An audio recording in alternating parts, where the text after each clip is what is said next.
CinemaScope film की बात में आप सबका स्वागत है। मैं हूं आपका रेडियो साथी सुशील। आज की फिल्म की बात में हम चर्चा करने जा रहे हैं हॉटस्टार पर जारी वेब सीरीज स्पेशल ऑप्स 1.5 की, जिसमें प्रमुख भूमिका में दिखे हैं बेहद प्रतिभाशाली अभिनेता के मेनन, साथ ही विनय पाठक और आफ्ताब शिवदासनी भी महत्वपूर्ण भूमिकाओं में हैं। नीरज पांडे ने इसे निर्देशित किया है। आज की चर्चा में शामिल हैं फिल्म समीक्षक आहवान पाधी और हिमांशु जोशी, फिल्म एक्टर अरुण कालरा और पहली बार शामिल हो रहे हैं अभिजीत दास पटनायक। संचालन कर रहे हैं रेडियो प्लेबैक इंडिया के प्रमुख संपादक सजीव साथी। So guys, let's get started. नमस्कार, यह रेडियो प्लेबैक इंडिया। गीत, कविता, कहानी या किस्सा, हर जज्बा इंडिया के दिल का। Radio playback India, radio playback India, radio playback India. सुनते रहिए दोस्तों, रेडियो प्लेबैक इंडिया। फिल्म या वेब सीरीज पर डिस्कशन करने जा रहे हैं, उसका नाम है स्पेशल ऑप्स 1.5। दोस्तों, ये एक स्पेशल ऑप्स के नाम से एक सीरीज हॉटस्टार पर रिलीज हुई थी पहले, और उसका स्केल, उसका जो ग्रैंडनेस थी वो बहुत बढ़िया थी। और वो काइंड ऑफ की हॉटस्टार के लिए जैसा अमेजोन के पास मिर्जापुर है या फिर नेटफ्लिक्स के पास सेक्रेड गेम्स थी, तो उसके कंपैरिजन में इन लोगों ने ये चीज़ लेकर आए थे और बहुत बड़ा हिट हुआ था। टेक्निकली भी और प्रोडक्शन वाइज भी बहुत बढ़िया सीरीज थी वो। तो उसका जब सेकंड सीरीज उन्होंने ना बनाकर उन्होंने यहाँ से एक स्पिन ऑफ लिया है, जो फिल्म जो वेब सीरीज के मेन कैरेक्टर थे के मेनन ने जिसको प्ले किया है हिम्मत सिंह। तो हिम्मत सिंह के रोल को उन्होंने स्पिन ऑफ लेकर उनकी कहानी को इस सेकंड 1.5 वाले पोर्शन में दिखाया है। नीरज पांडे इसके डायरेक्टर हैं और ये एक रिलीज हुई है अभी हॉटस्टार पे द्वारा से, और इसके सिर्फ 4 एपिसोड हैं, मिनी सीरीज कह सकते हैं आप इसको। तो आज हम इस वेब सीरीज पे बात करने के लिए यहाँ पे एकत्रित हुए हैं क्लब हाउस के इस मंच पर, रेडियो प्लेबैक इंडिया के। और यहाँ पे आज मेरे साथ काफी गुणी जन लोग हैं, काफी फिल्मों में इंटरेस्टेड लोग हैं। तो हम लोग बेसिकली यहाँ पे, मैं आपको बता दूं कि हम कोई समीक्षा नहीं कर रहे हैं, हम सिर्फ उस फिल्म की, उस वेब सीरीज की चर्चा कर रहे हैं, उसके बारे में कुछ जो प्लस माइनस पॉइंट्स हैं उनके ऊपर हम लोग बात कर रहे हैं। तो आज मैं शुरुआत कर रहा हूँ एक बहुत ही नए हमारे साथ जुड़े हैं अभिजीत दास पटनायक। ये एक कॉर्पोरेट से रिटायर पर्सन है और फिल्मों में और वेब सीरीज वगैरह में इनकी बहुत रुचि है, बहुत ध्यान से चीज़ों को देखते हैं, परखते हैं। तो आज हम इन्हीं से सुनते हैं कि ये जो वेब सीरीज आई है स्पेशल ऑप्स, इसके बारे में इनका क्या ख्याल है। अभिजीत जी, आप अनम्यूट कीजिए अपने आप को और बताइए कि ये वेब सीरीज आपको थैंक यू सो मच सजीव for starting this and inviting me out here. तो सबसे पहले है कि जो स्पेशल ऑप्स, जो मैं थोड़ा पीछे जाऊंगा, मैं स्पेशल ऑप्स के बारे में पहले बात करूंगा कि एज अ दर्शक हम क्यों देखें special ops, this entire franchise को। क्योंकि सबके पास ना टाइम काफ़ी बहुमूल्य है, और आप अगर एक वेब सीरीज़ में इन्वेस्ट करते हो तो ना आपका 8, 10, 15, 20 घंटा तक जा सकता है ओवर द डेज। तो वाई शुड यू इन्वेस्ट। तो जब स्पेशल ऑप्स आई थी, जो ओरिजिनल वाली जो थी, तो हम सब दर्शकों को बहुत एक्साइटमेंट थी, क्योंकि तब तक हमने ज़्यादा एस्पियोनाज, तो स्पाई सीरीज़ के ऊपर इंडिया में हमने ज़्यादा देखा नहीं था। And we were only watching the best ones जो आजकल नेटफ्लिक्स में, अमेजोन में मिलते हैं, लाइक द स्पाई या जेम्स बॉन्ड की मूवीज़ या Homeland, Fauda. This are one of the best series available है ऑन एस्पियोनाज। तो उस वक्त हमें यही लगा कि कहाँ इंडिया भी कैसा बना सकता है। तो हमने यही देखा कि ये नीरज पांडे का नाम से, तो Neeraj Pandey was the prime reason why हम गए कि ये स्पेशल ऑप्स देखते हैं। हम नीरज पांडे जी का इतिहास अच्छा है, उन्होंने स्पेशल 26 बनाया, उन्होंने बेबी बनाए, ऑल शानदार मूवीज़ है। तो स्पेशल ऑप्स पार्ट 1 जो ओरिजिनल जो था, it worked, and it worked for many reasons. उसकी स्क्रिप्ट बहुत उम्दा थी, उसमें थ्रिल्स थे, उसमें परफॉर्मेंसेस तो शानदार थे, स्पेशली के मेनन जो कि मेजर स्टार है इसका, और फिर विनय पाठक जी का। और उस सीरीज़ में, स्पेशल ऑप्स में, एक विजुअल वैल्यू बहुत ज़्यादा था। जैसे you had top models, current hacker था उसमें, मुजामिल इब्राहिम एंड सयामी खेर थी उसमें। ये सारे डिज़ाइनर क्लोथ से फॉरेन लोकेल्स में घूम रहे थे, तो आपको दुबई के विजुअल्स दिखे थे, इस्तांबुल के विजुअल्स दिखे थे। तो एज अ दर्शक आपको बहुत कुछ चीज़ था देखने के लिए, और बहुत एंगेजिंग था। तो स्पेशल ऑप्स जैसे ही ख़त्म हुआ, जब 1.5 आया, तो हमारी उम्मीद थी कि ये उससे भी बढ़िया होगी, बिकॉज जैसे मैंने बताया ना, हम आजकल टॉप रेटेड सीरीज हम सिर्फ देखते हैं, हमारा टाइम बहुमूल्य है। हम जब टॉप रेटेड सीरीज देख रहे हैं तो हम सिर्फ यही उम्मीद कर रहे हैं कि जो अगला वर्जन फ्रेंचाइजी का जो अगला रिलीज हो रहा है वो पिछले से भी बेटर होना चाहिए, it should be even better. तो स्पेशल ऑप्स 1.5 की कुछ चीज़ें अच्छी है, जैसे अगेन द विजुअल डिलाइट है लेकिन कम है। इसमें सीजन एपिसोड 3 में यूक्रेन की काफ़ी शानदार दृश्य दिखाए गए हैं। इनफैक्ट वो देख के मुझे खुद को दिल किया कि यार यूक्रेन एक बार घूमना चाहिए कभी भी। तो but that is the only visual delight, जहाँ की एपिसोड 1 2 4 में ज़्यादा कोई विजुअल डिलाइट है नहीं, which I think the makers have missed a trick. क्योंकि अगर आप दिल्ली या मुंबई भी दिखा रहे हो ना, यहाँ पे भी बहुत चीज़ें दिखाने की। आप एक नीट रेलवे प्लेटफॉर्म दिखा दो, आप मुंबई के कबूतर खाना दिखा दो, वहाँ पे आप शूटिंग करो। जैसे आज के डेट में मैं आपको परिंदा मूवी के बारे में बोलूँ ना, तो सबके दिमाग में पहले आएगा वो कबूतर उड़ रहे हैं दादर कबूतर खाने से। तो विजुअल डिलाइट उन सब चीज़ों में भी होता है, जहाँ की स्पेशल ऑप्स 1.5 में विजुअल डिलाइट बहुत कम है, सिर्फ यूक्रेन की कुछ सीन्स है। बट इन्होंने गुड लुकिंग मॉडल्स या गुड लुकिंग एक्टर्स एक्ट्रेसेस इन्होंने लिया है। एक रोल प्ले किया है आदिल खान जी ने, जिन्होंने रोल प्ले किया मनिंदर का ना। He was a very handsome guy and वो बहुत अच्छे काम करते हैं। In one of the scenes early वो कहीं पकड़े जाते हैं, वहाँ से वो पूरा लहूलुहान होके ना चल चल के बाहर आ रहा स्लो मोशन में, तो पूरा फिल्मी हीरो लग रहा है। तो he looks very good in that. एक श्रीलंकन स्पाई का रोल किया था बाय द नेम ऑफ करिश्मा। उस एक्ट्रेस का नाम भी बहुत इंटरेस्टिंग है। एक्ट्रेस का नाम है ऐश्वर्या सुष्मिता। तो आई बिलीव इनकी माँ बाप ने आज से 20-25 साल पहले ऐश्वर्या राय और सुष्मिता सेन जी की ग्लोबल स्टेज में पहुंच के एक्सप्लॉइट्स देख के खुश होकर बच्ची को ये नाम दिया होगा। तो उनका नाम है Aishwarya Sushmita and she does a very good role in that. So again you have candy, I candy is there, Aadil Khan and Aishwarya Sushmita is there. K Menon and Vinay Pathak as usual are bankable. Vinay Pathak का रोल इसमें थोड़ा कम है, but as usual we love watching him. K Menon is terrific and is the best part of special ops 1.5। लेकिन special ops का जो surprise package है वो है आफ्ताब सिवदसानी। नो, इस बंदे को हमने ना एज अ चॉकलेट हीरो ही देखा है राम गोपाल वर्मा जी के मूवीज में बहुत पहले, एंड हमारा उनसे एक्सपेक्टेशन उतना हाई नहीं था। लेकिन द फैक्ट दैट एक ए लेवल स्टार एक्टर इतने दिन बाद वो सब कुछ छोड़ के उनके लिए शायद ये उनको लगता होगा कि शायद ये एक स्टेप डाउन है कि मैं एक वेब सीरीज़ में आ रहा हूँ, मैं छोटे स्क्रीन में आ रहा हूँ, बट उन्होंने जो आया मुझे बहुत अच्छा लगा। क्योंकि इस बंदे ने शायद अपने पैशन के बारे में सोचा था कि मैं इस लाइन में गया था एक्टिंग के लिए। तो now he started doing roles which is not a glamorous one. ना वो किसी हीरोइन के साथ डांस कर रहा, ना उसके ड्रेसेस डिज़ाइनर ड्रेसेस कुछ, but he is done a very good role and he is actually the surprise package of special ops 1.5। And यही जो मैंने कुछ पॉजिटिव्स बताए, यही positives are enough for us to stay invested. तो इनका जो भी अगला फ्रेंचाइजी में जो अगला सीरीज आएगा, हम ज़रूर उसको ऑन करेंगे because of this reasons. Now इसमें नेगेटिव्स बहुत है। जैसे इसकी स्क्रिप्ट जो है वो इट्स नॉट कंसिस्टेंट, काफ़ी फॉल्टर करती है। उसमें पूरी स्क्रिप्ट जो है it is about Honey trapping. एक लेडी एक स्पाई को या फिर एक सीनियर इंडियन डिप्लोमेट को या ऑफिशियल को बहुत आसानी से फंसा ले रही है और सब सीक्रेट्स बाहर हो रहे हैं। ये which is very tough to believe, क्योंकि आज के डेट में एक स्पाई जो है ना, के मेनन लेवल स्पाई भी हनी ट्रैप होते जा रहा इज़ मैं तो बिलीव नहीं कर पाया उसे। And second of all Indian diplomats हैं और people from India with high positions जिनके पास बहुत कॉन्फिडेंशियल इन्फॉर्मेशन है, वो भी आसानी से हनी ट्रैप हो जा रहे हैं। इनफैक्ट एक डायलॉग है इस मूवी में कि वो एक रशियन लड़की आती है, बोले वो लड़की जब झुक जाती है और फिर उठ जाती है, उसके बीच ये बंदा पिघल जाता है।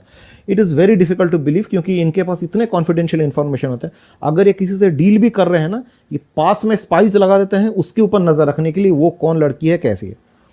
एक और फ्लॉ था कि के मेनन की जो गर्लफ्रेंड है वो भी बाद में निकल गई कि ये भी हनी ट्रैप कर रही थी।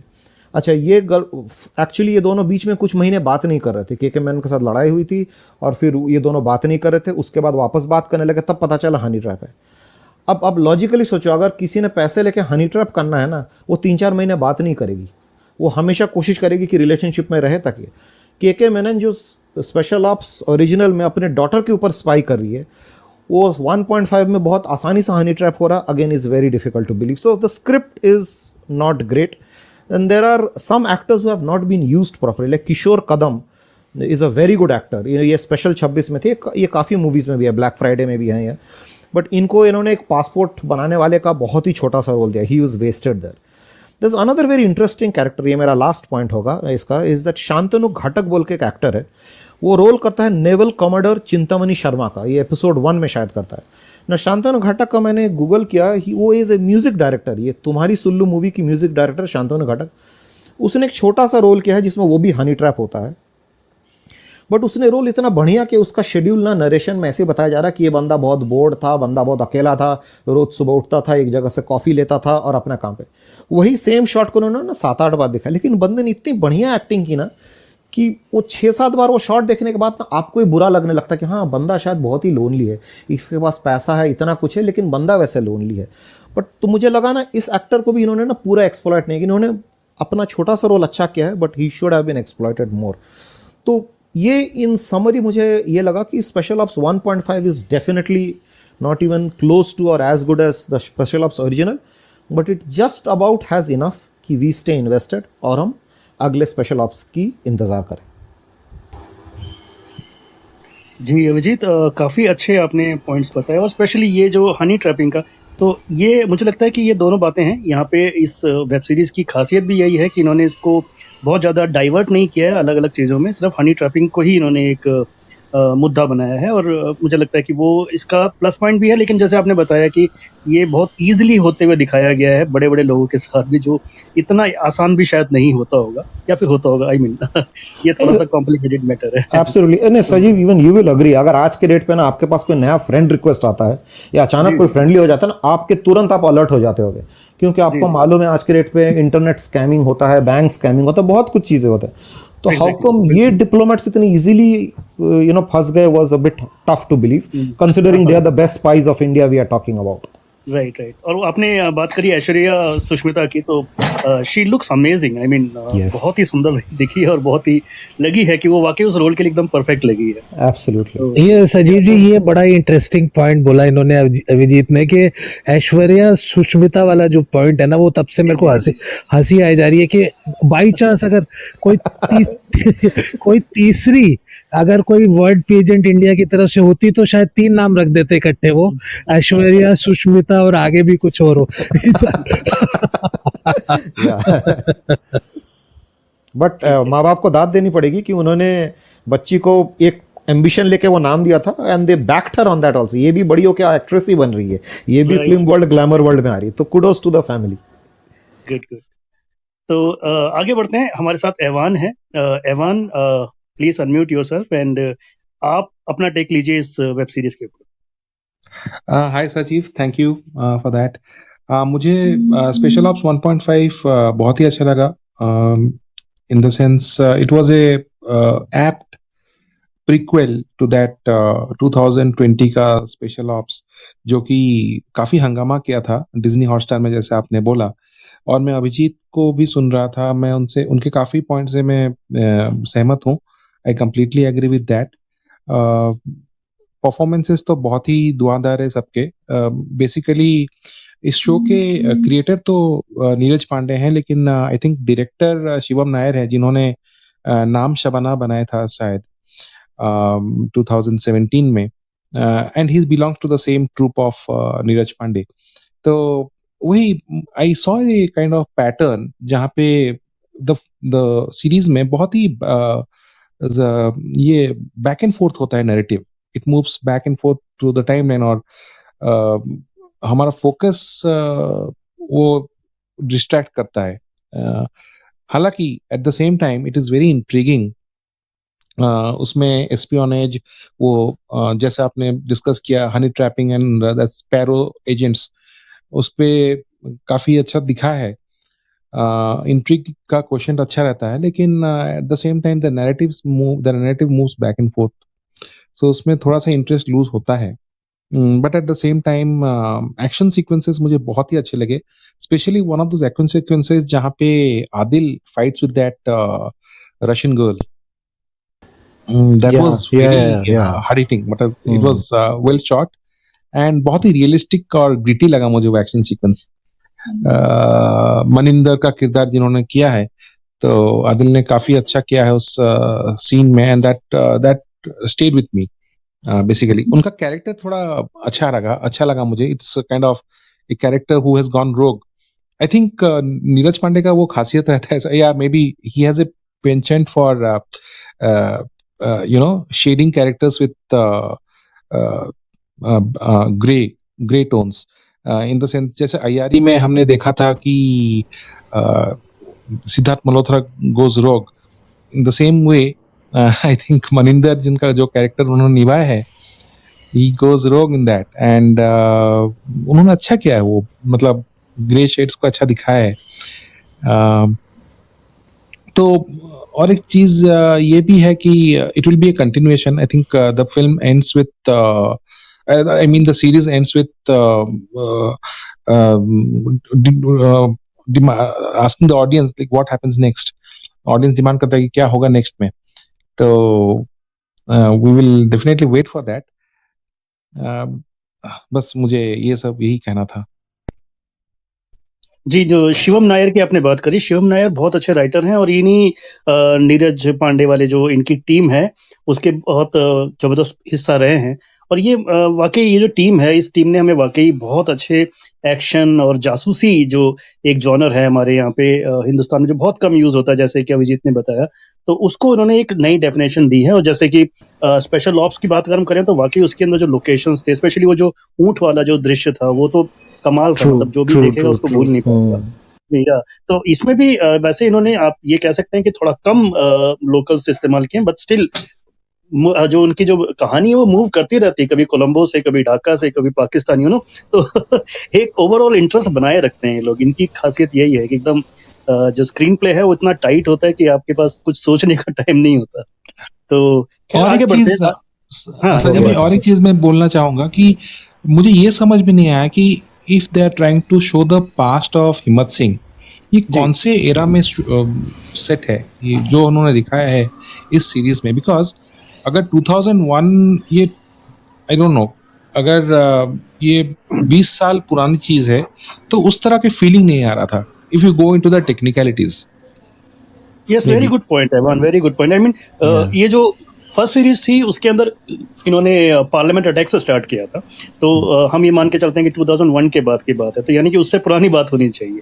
तो yes yes, very much right, very good point है। वो आप, क्योंकि वो वेरी बहुत गुड ही पॉइंट, स्लिक लग ऑप्टिक्स में रहा एक्चुअली था, दिखाना राइट। जहाँ पे हमने देखा हिम्मत Singh is young and dashing and along with Aftab, I mean जो विजय का कैरेक्टर किया है, तो वो सब देख के लग नहीं रहा था कि it is set in the 90s या 80 लेट 80s।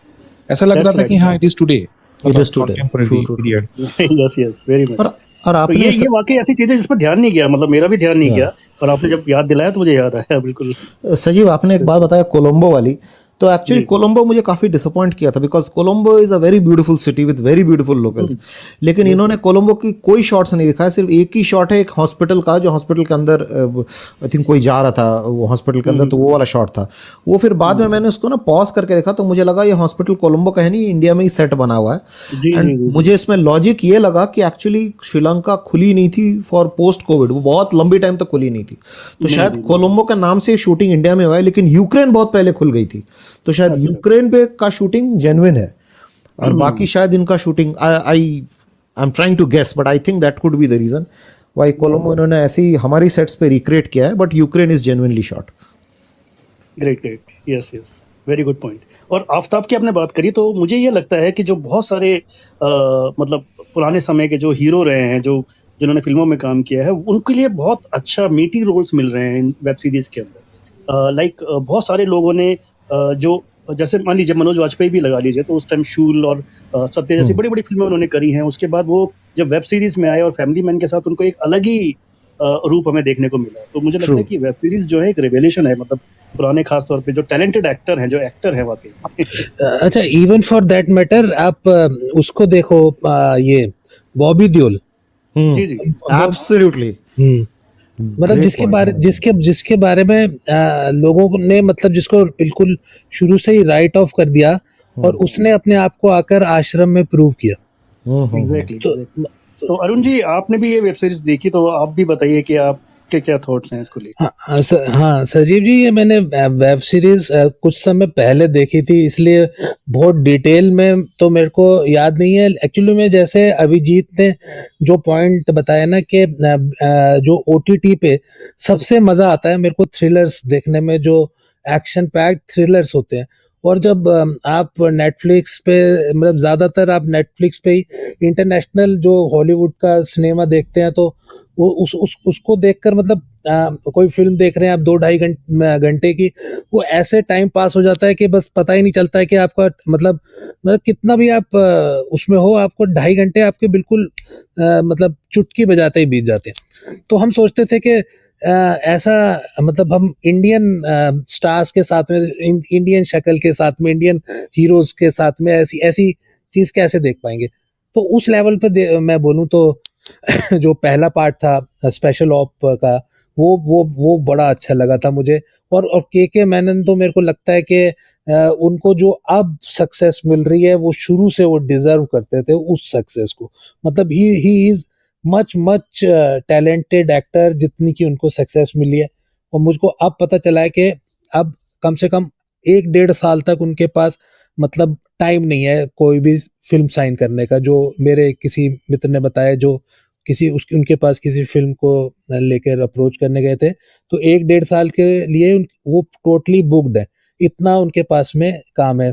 तो ये चीज देखकर बड़ा अच्छा लगता है दिल को, कि अच्छे एक्टर्स को जब आप देखते हैं और वो किस तरह से, किसी तरह की भी स्क्रिप्ट हो, किसी भी तरह की वो स्क्रीन प्ले हो, लेकिन वो कैसे अपनी एक्टिंग उसके अंदर ऐड करके उसको किस तरह से पूरी फिल्म को उसमें कंटिन्यूटी में बांधकर अपने कंधों पे शुरू से लेकर एंड तक ले जाते हैं, वो उनको देखने वाली चीज है। तो के मैनन तो मतलब वैसे हैं कि उनके पास देखे तो देखता ही रह जाए।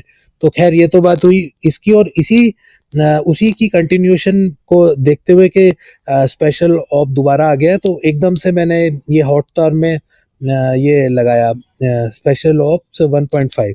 और स्पेशल ऑप्स 1.5 भी एंगेजिंग लगा और इंटरेस्टिंग लगा और ठीक ठाक लगा, क्योंकि विजुअल डिलाइट्स बहुत थे, एक्टिंग सबकी अच्छी थी। और उन्होंने जैसा कि नीरज पांडे का और शिवम नायर का, उनका एक पर्टिकुलर स्टाइल है, जैसे कि सजीव जी आपने कहा कि वो ज़्यादा सोचने का मौका नहीं देते हैं।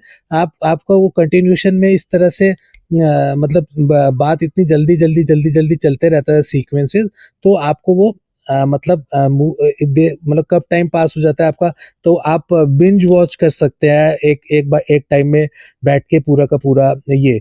अच्छा, लेकिन फिर ये मेरे को ये भी लगा कि भगवान का लाख लाख शुक्र है कि इन्होंने 1.5 ही बनाया, इसका 2 बना देते तो वो मतलब बहुत काफी फिर वो हो जाता, बोरिंग हो जाता, क्योंकि इतनी ही स्क्रिप्ट में जानते कि ये 4 एपिसोड तक ही जो इसको खींच के ले जा रही थी, क्योंकि बहुत सारे उसके अंदर फ्लॉज थे, जैसे अभिजीत ने भी बताए। और वो काफी सारे इसके अंदर स्टोरी के अंदर, स्क्रीन प्ले के अंदर वो कुछ बहुत ज्यादा मतलब कहने को बहुत ज्यादा आगे उसको करने को वो था नहीं। तो इसलिए ये अच्छा है कि इन्होंने इसको लिमिट को समझते हुए, मेरे को ये लगा कि इन्होंने इसको 4 एपिसोड में जो है ना फिनिश कर दिया। अच्छा, हो ये रहा है कि बार बार क्या हो रहा है कि जो ये फ्रेंचाइजी मिल जाती है कि आपको ये एक आपने ये बना लिया वेब सीरीज और वो अच्छा खासा ठीक ठाक हिट हो गया, तो अब आपके पास चाहे स्टोरी है या नहीं है, या आगे उसके लिए आपको अगला वो मिल ही जाएगा करने के लिए। अब वो मतलब जनरली देखा है कि जनरली वो औंधे मुंह गिर रहे हैं, जो उसके सीक्वल्स है वो बहुत ज्यादा कुछ मतलब आगे जाके ना वो कुछ कहने, मतलब बात ही नहीं होती उनके पास कहने को। तो जरूरी नहीं है ना कि आप उस चीज को आप आगे ले जाओ, इस चीज को मतलब क्योंकि ये देखो, आप फिल्म के अंदर क्या होता है कि आपको मतलब old wine in new bottle ही चाहिए होती है। तो वो अच्छा, मैं एक चीज बताता हूँ इसके अंदर मेरे को जो लगी बात के, जैसे कि वो जो 2 कैरेक्टर्स हैं, जो ये परमजीत सेठी और एक जो दूसरे बंगाली कैरेक्टर हैं, वो जो इंटरव्यू लेते हैं उसका, ये विनय पाठक का, वो जब आप पहली बार देखते हैं ना, तो वो एज ए नोवेल्टी बड़ा अच्छा लगता है। ट्रू। ऐसा लगता है कि वो मतलब आपको सच में एक प्रोसेस देख रहे हैं किसी रॉ का, कि हो सकता है कि इसके अंदर इस तरह के वो होते हो। लेकिन जब आप सेकंड पार्ट देखते हैं, तो उसकी जो मिस्ट्री होती है, जो उसकी जो यूनिकनेस होती है, जो उसकी अलग चीज होती है ना, वो एकदम से उसकी मतलब चादर उतर जाती है। और वो जो पार्ट है ना, जो वो दोनों का जो करेक्टर है ना, वो कुछ हद तक स्टूपिड लगने लगता है आपको, कि ऐसे इतना बचकाना चीज हो सकती है, ऐसे हो सकता है, मतलब उस तरह की बात होने लग जाती है। तो ये है कि मेरे को लगता है कि इस बारे में ना, ये नेटफ्लिक्स और ये अमेजोन और ये जो भी है, इसको सोचना पड़ेगा इस बारे में कि जरूरी नहीं है कि हर किसी चीज हर वेब सीरीज का ये सीक्वल बनाना ही चाहिए। उसको अगर आपके पास अच्छी स्टोरी नहीं है, तो आप एक पे आपको फुल स्टॉप भी कर देना चाहिए। मेरे यही थॉट थे सजीव जी। जी अरुण जी, तो सही आपने एनालाइज किया उस चीज को।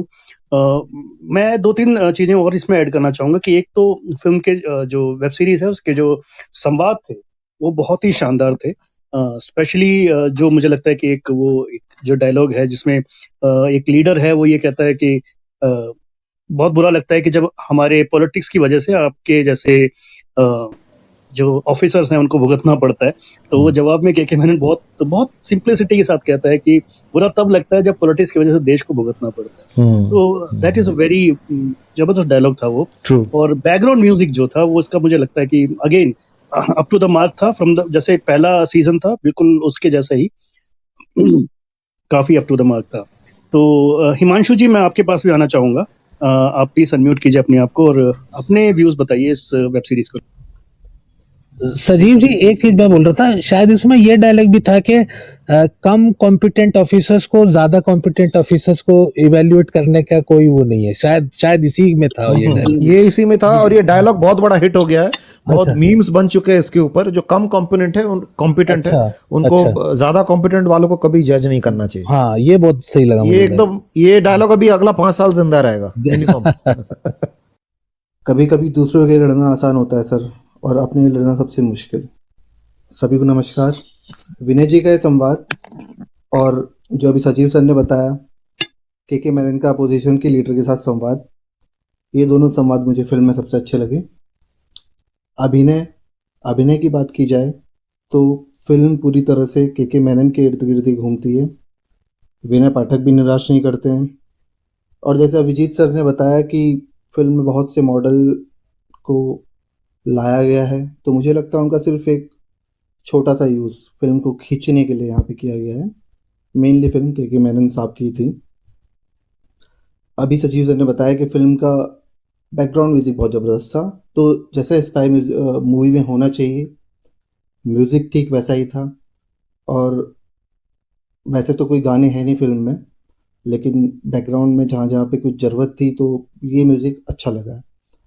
और इसके फिल्म की लोकेशन के बारे में बहुत बात हुई है, तो गूगल सर्च करने पता चलता है कि फ़िल्म की पूरी शूटिंग यूक्रेन में ही हुई है। पहले मुझे लगा कि हाँ, कोलंबो, दुबई, अलग अलग जगह हुई होगी जहाँ जहाँ फिल्म की कहानी गई है। इसकी हर नई कहानी में मतलब उसमें जो शुरू में उसके अलग अलग भाग बनाए गए हैं, लेकिन पूरी इसकी शूटिंग यूक्रेन में ही हुई है।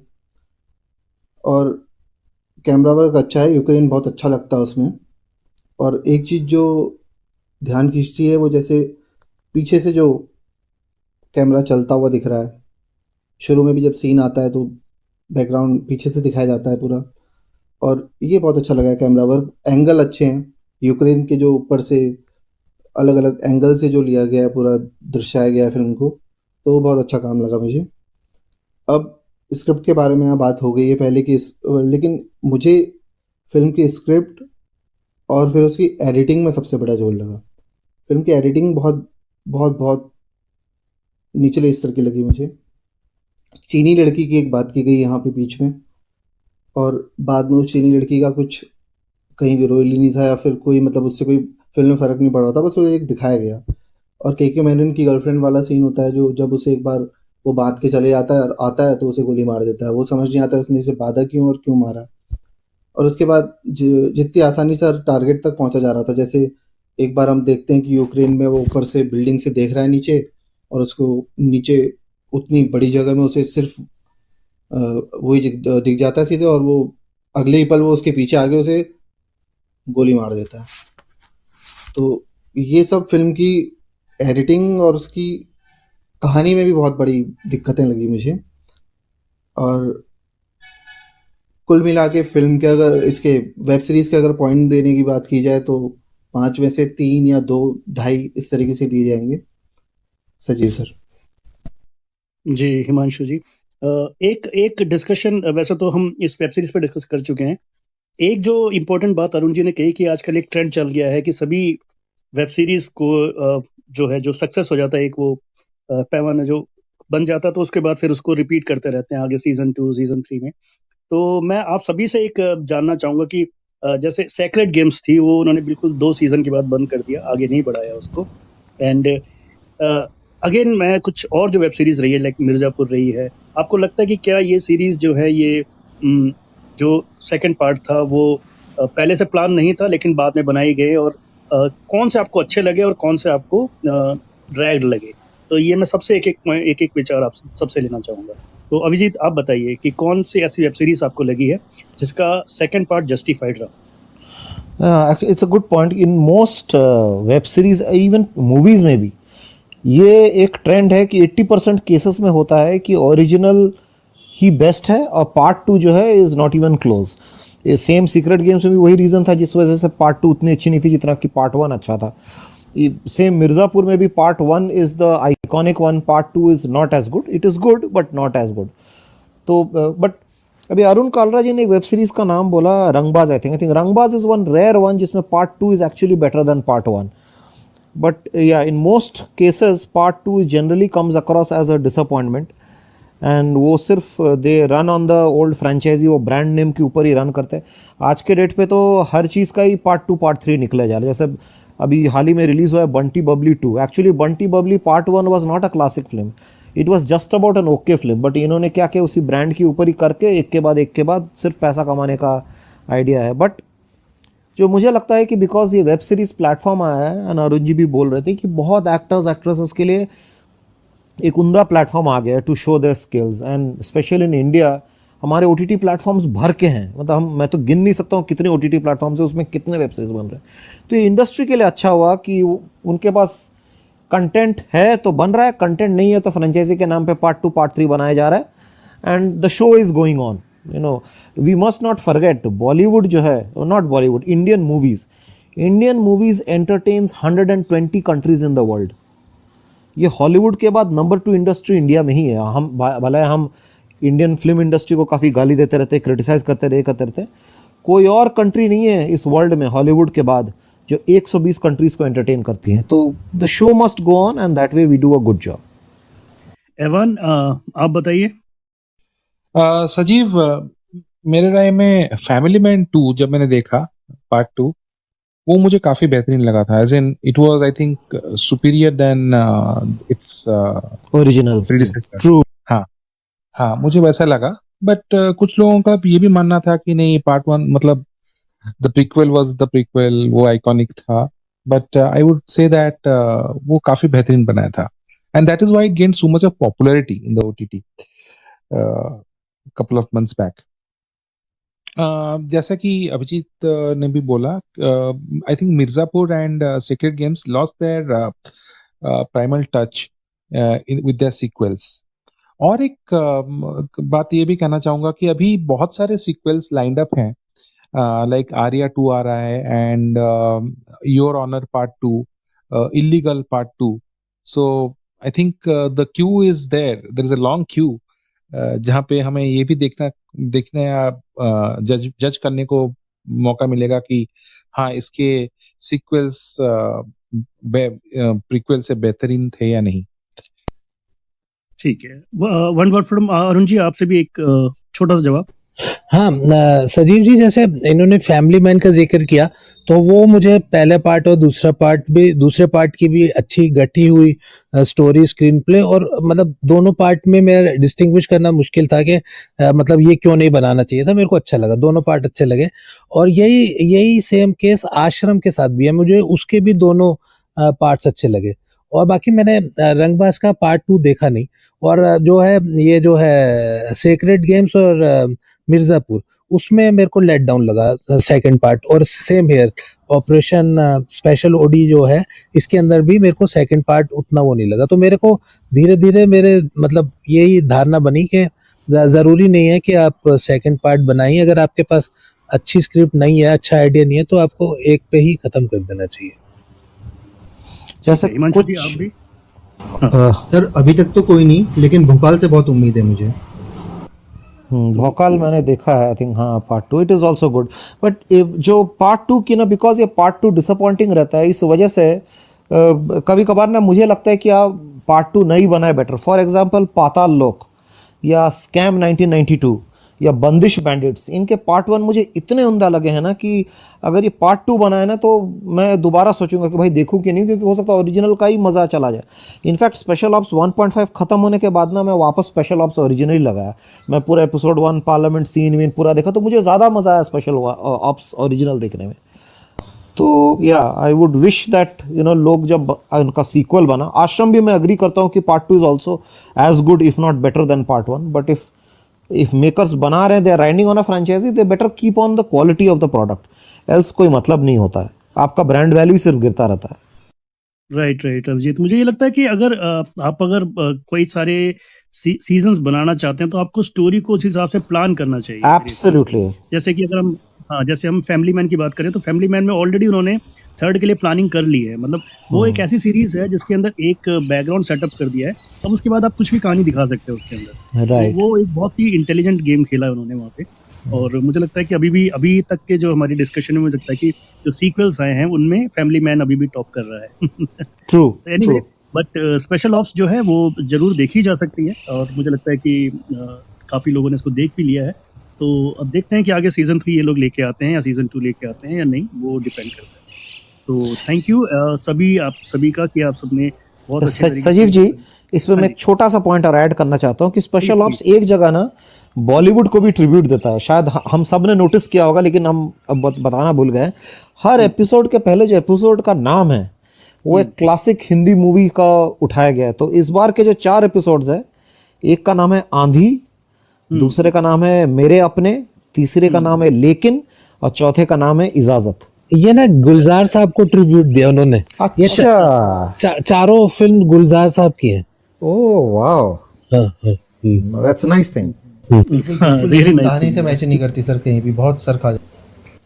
हाँ, बट वो वही है कि ना कि अगर आप एक क्रिएटिव लाइन में हो ना, जो बंदा ये चीज सोचा होगा कि गुलजार साहब को ट्रिब्यूट दे, उन्होंने भी काफी दिल लगा के सोचा। So since we are film enthusiastic, हम पैशनेट हैं, तो आई थिंक हमारे ऊपर रेस्पॉन्सिबिलिटी है कि ये सब चीज हम दर्शकों को जरूर बताएं। राइट। बहुत ही बढ़िया पॉइंट है Arun ji, thank you. Thank you Aman, thank you Manshu, thank you Ajit, आपने वाकई इस चर्चा में आकर हमें इस चर्चा को बहुत सार्थक किया है। तो आई होप कि आप आगे भी कंटिन्यू करेंगे हमारे साथ। Thank you so much Sajeev ji. My Hindi is a bit weak, तो मैं उस पर स्ट्रगल करता हूँ। Else thank you so much, it was lovely being with you all. Thank you everyone, thank you. तो दोस्तों, hope you enjoyed this conversation on special ops 1.5। मिलते हैं जल्द ही किसी नई फिल्म की चर्चा के साथ, फिल्म की बात के अगले एपिसोड में। तब तक दीजिए इजाजत अपने रेडियो साथी सुशील को। नमस्कार।